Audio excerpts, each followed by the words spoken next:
Today, I want to take you on a journey through the story of Kraftwerk, a band that didn't just play music, they shaped the sound of the future. Let's dive into their history, their peak, some fascinating trivia, and what's happening with them today. Kraftwerk began in Düsseldorf, Germany in 1970, born from the creative minds of Ralf Hütter and Florian Schneider. Both were classically trained musicians studying at the Düsseldorf Conservatory in the late 1960s. They met during a time when West Germany was buzzing with experimental sounds, what we now call krautrock. Think of bands like Can or Tangerine Dream, raw, avant-garde, and unafraid to push boundaries. Hütter and Schneider started as part of a group called Organization, releasing an album called Tone Float in 1969. But they quickly pivoted, forming Kraftwerk, German for power plant, a name that hinted at the industrial, mechanical energy they'd soon harness in their music. Their early years were experimental, almost chaotic. The first three albums, Kraftwerk in 1970, Kraftwerk 2 in 1972, and Ralph and Florian in 1973, featured flutes, violins, and abstract soundscapes alongside primitive electronics. They were finding their footing, collaborating with producer Connie Plank, and cycling through members like Klaus Dinger and Michael Rother, who'd later form Neu. But in 1973, Wolfgang Flür joined as a drummer, and in 1975, Karl Bartos came on board, solidifying the classic quartet. This lineup would define Kraftwerk's golden era. The turning point came in 1974 with Autobahn. This album was a revelation, a 22-minute title track mimicking the hypnotic rhythm of driving on Germany's famous highways. It wasn't just noise, it was a disciplined electronic symphony made with synthesizers like the Mini Moog and vocoders that turned voices into robotic tones. Autobahn hit number 5 in the US and number 11 in the UK, a rare feat for a German band then. It marked Kraftwerk's shift from krautrock weirdness to what they called robot pop, minimal, repetitive, and strangely catchy. This was just the beginning of their peak.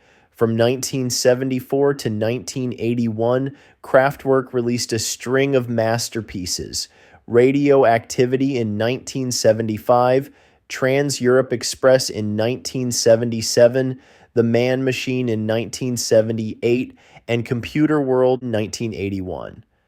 These albums weren't just music, they were sonic blueprints for modernity. Trans-Europe Express celebrated sleek, futuristic travel with its chugging rhythms. The Man Machine introduced their iconic red and black uniforms and songs like The Robots, cementing their image as musical automatons. And Computer World, it predicted our digital age. Tracks like Computer Love and Pocket Calculator feel eerily prophetic today. Their peak wasn't just about albums, it was cultural dominance. In 1982, the model from The Man Machine hit number 1 in the UK, years after its initial release, proving their staying power.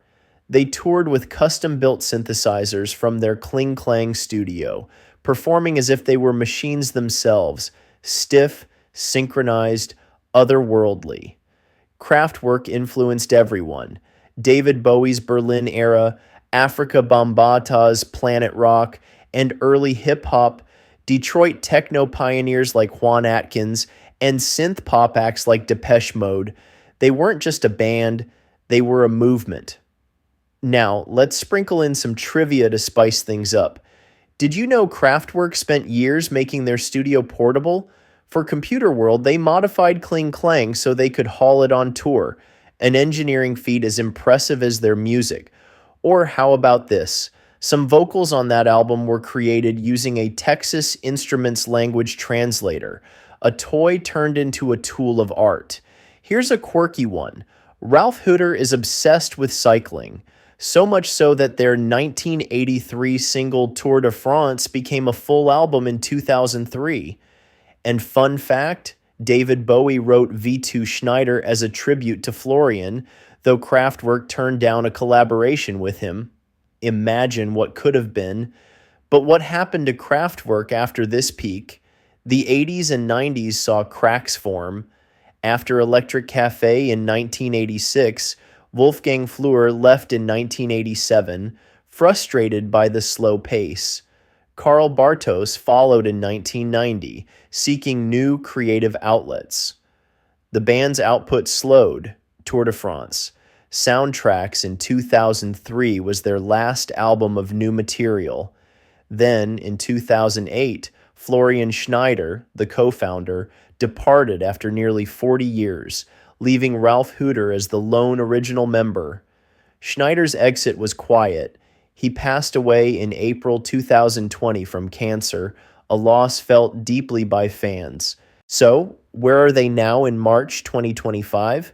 Kraftwerk still exists, led by Ralf Hütter, now in his late 70s, with newer members like Fritz Hilpert, Henning Schmitz, and Falk Griefenhagen. They've become a touring act, not a studio force. In 2022, they celebrated their 50th anniversary with a North American tour, 24 cities, packed crowds, 3D visuals. In 2023, they started projecting their music onto castles and historic buildings, a poetic twist for a band born in industrial Düsseldorf. Last year, in May 2024, they played 9 nights at the Walt Disney Concert Hall in Los Angeles, performing each of their 8 core albums plus a bonus show. And at Japan's Fuji Rock Festival in July 2024, they covered another artist's song for the first time, Merry Christmas, Mr. Lawrence, a rare nod beyond their catalog. Their legacy, undeniable.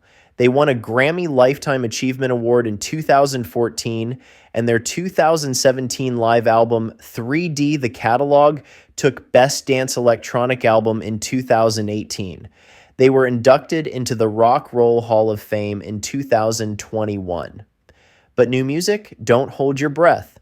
Ralph seems content refining their past, tinkering in cling-clang, keeping the machine humming.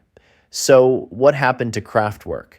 They revolutionized music, peaked with a sound that still echoes, and then slowly, deliberately shifted from creators to curators. They didn't burn out or fade away. They became a living archive, a power plant still generating energy for new generations. Thank you for joining me on this ride. Now, go listen to Autobahn and hear the future they built.